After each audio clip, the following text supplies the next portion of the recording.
I place a considerable emphasis on teaching MBA students. In fact, that's sort of a passion for me, and that's one of the main reasons I really enjoy being a college professor. Teaching motivated, dedicated, hardworking students, there is nothing more enjoyable than that. And this notion of teaching really started in my formative years. And my grandfather has been a huge influence on my career. And my grandfather, every Saturday, he used to go in the morning and go to the center of the village where I grew up. And he used to sit underneath a large tree, and a whole lot of kids used to come.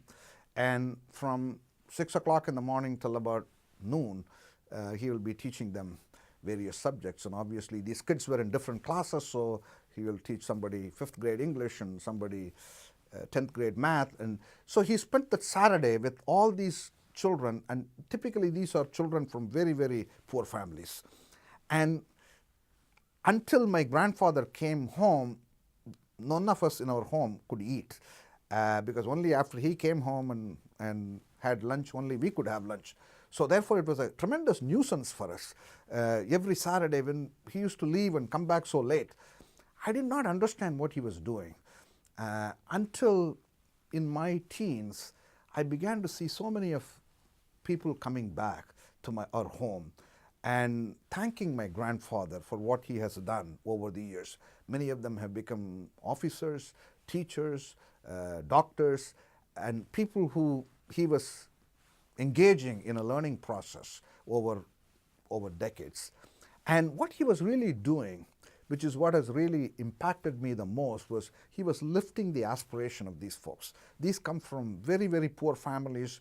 Probably their aspiration level was they just probably wanted to go and work in a farm without going to school or college. He simply lifted their aspiration and said, you know what, you can be something better.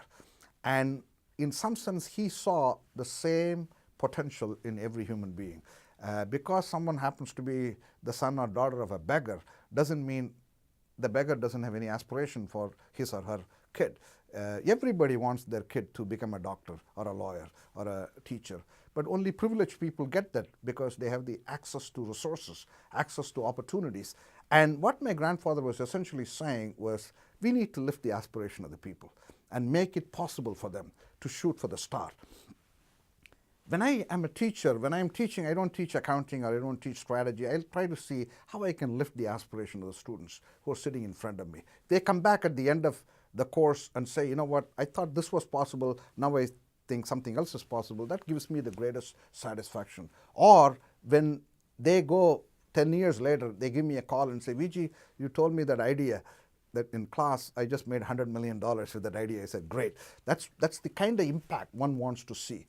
Particularly in a place like Tech, when you have a very smart, bright group of students, they could actually read the book and understand it. There is no reason as to why we need to go to the classroom, because they're plenty smart to take a book and read the strategy and textbook and understand it. Therefore, I see my role as to really show the passion for the subject, act it out in front of them, why that is so important, and really create a genuine interest on their part to go back and read the books and read additional books and articles so that they deepen the knowledge. My job, I tell the students, is to increase their level of frustration with the subject sufficiently that they want to go and learn it by themselves.